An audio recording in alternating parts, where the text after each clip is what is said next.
की राय एक नहीं है। भारत से फरार चल रहे इस्लामिक स्कॉलर जाकिर नाइक का कहना है कि मेडिकल साइंस के मुताबिक जब किसी लड़की को पीरियड्स होने लगते हैं तो वो शादी के योग्य मान ली जाती है। कुरान में भी लड़के और लड़कियों की शादी की उम्र तय नहीं की गई है, बस इतना कहा गया है कि जब लड़की और लड़कियां बालिग हो जाएं तो उनका निकाह कर देना चाहिए।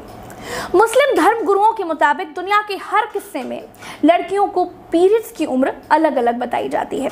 ठंडे इलाकों में लड़कियों का मासिक धर्म देर से शुरू होता है, जबकि गर्म देशों में 9 से 10 साल में शुरू हो जाता है। सऊदी अरब एक गर्म जलवायु वाला देश है।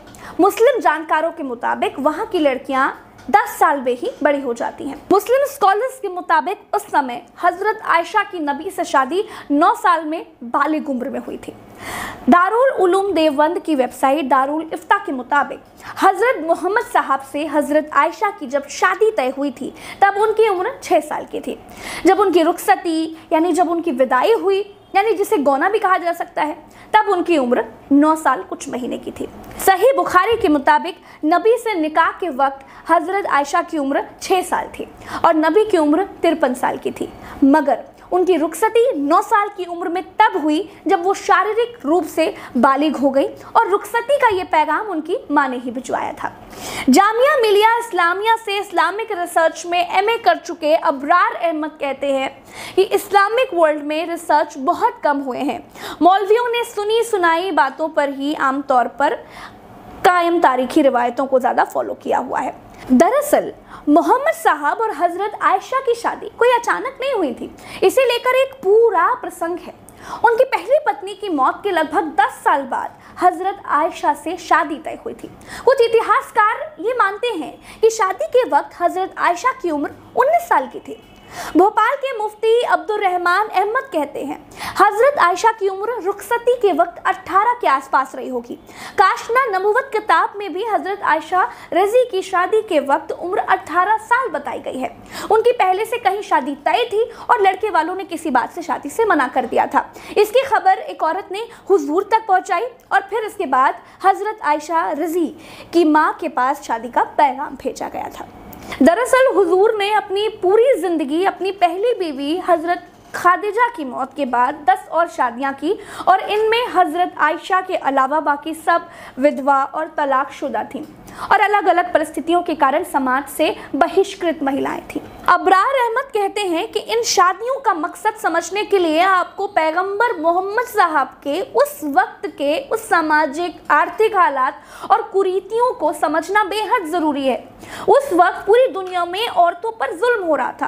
अरब में महिलाओं का बाजार लगता था। लोग एक औरत बेचते और दूसरी औरत खरीद कर घर ले जाते थे, गुलामों की तरह रखते थे, अय्याशी करते थे और फिर कुछ दिन के बाद उसे बेचकर अगली ले आते थे। आदाब नाज़रीन, इन मोहतरमा से तो आप सभी वाकिफ़ हो गए। ये बहुत ही बेहतरीन वीडियोस को बनाती है लोगों में अवेयरनेस लाने के लिए, जहां पर ये अपना एक प्रोग्राम चलाती है प्रज्ञा का पन्ना के नाम से, जिसमें इन्होंने एक बहुत ही बेहतरीन वीडियो बनाया जिसे हम आपके साथ शेयर करने से नहीं रह पाए, जिसमें इन्होंने इस्लाम में जो लड़की की शादी की उम्र होती है या लड़के की शादी की उम्र होती है वो किस तरह से मुल्क के हिसाब से तब्दील होती है उसे बखूबी एक्सप्लेन किया है। आजकल जो शादी की उम्र को लेकर हुजूर अक़दस सल्लल्लाहु अलैहि वसल्लम पर इस तरह के कमेंट्स कर रहे हैं उनको मुँह तोड़ जवाब दिया है और इन्होंने ये कहा है कि जो आधा ज्ञान रखकर लोगों के सामने आकर टीवी में बैठकर डिबेट कर रहे हैं उन्हें पहले पूरा ज्ञान ले लेना चाहिए। अगर आपको पूरा ज्ञान नहीं है, जो आप हुजूर अक़दस सल्लल्लाहु अलैहि वसल्लम के बारे में ऐसे कमेंट्स कर रहे हो, तो पहले इनके चैनल को फॉलो कीजिए और इनका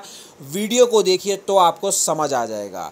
आप तमाम नाज़रीन से हमारी गुजारिश रहेगी कि इस वीडियो को एंड तक एक बार ज़रूर देखिए, उसके बाद इस वीडियो को आगे लोगों तक ज़रूर पहुँचाएँ, क्योंकि इसमें बहुत ही बेहतरीन इन्फॉर्मेशन बहुत ही बेहतरीन तरीके से बयान की गई है। आगे आने वाले तमाम इंटरेस्टिंग वीडियोस के लिए हमारे चैनल को सब्सक्राइब जरूर कर लीजिए। औरतों के इन हालात के कारण ही वहाँ के लोग लड़की पैदा होते ही उसे गड्ढा खोदकर जीवित दफन कर दिया करते थे। जो औरत विधवा हो जाया करती थी या फिर तलाकशुदा हुआ करती थी उन्हें भी बाजार में बिठा दिया करता था। तब नबी ने इस परिस्थिति और ऐसे बाजार का विरोध किया, लोगों को समझाया कि तुमको कोई औरत पसंद है तो उसके साथ निकाह करो, उसे उसका हक अदा करो, उसको इज्जत दो, सम्मानजनक जिंदगी दो।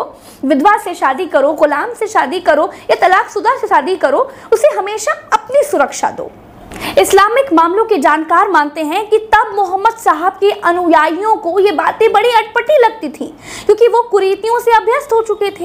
इसीलिए उन्होंने लोगों का माइंडसेट बदलने के लिए समाज में अलग अलग कारणों से बहिष्कृत और घृणित समझे जाने वाली 9 औरतों से शादी करके अपने समर्थकों और अपने अनुयायियों को ये दिखाया कि तुम्हारे पैगंबर साहब इनसे शादी कर रहे हैं तो तुम क्यों नहीं कर सकते हो।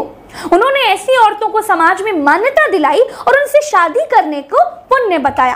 कुछ विद्वान मोहम्मद साहब की शादियों को तत्कालीन परिस्थितियों और रणनीतियों का हिस्सा भी मानते हैं। उनके बाद इस्लाम के प्रचार प्रसार की जिम्मेदारी को हजरत आयशा ने बखूबी निभाया था। तो दोस्तों, जो बातें मैंने आपको बताई हैं, ये सब बातें अलग अलग जगहों से ली गई हैं। इससे आप मोटा मोटा अंदाजा ये लगा सकते हैं कि बीजेपी की प्रवक्ता नुपुर शर्मा ने जो भी कहा था वो चढ़ाने के लिए या फिर नीचा दिखाने के लिए ही कहा था, जिसकी बाद में उन्होंने माफी भी मांगी। अगर ईश्वर एक है तो दूसरे धर्म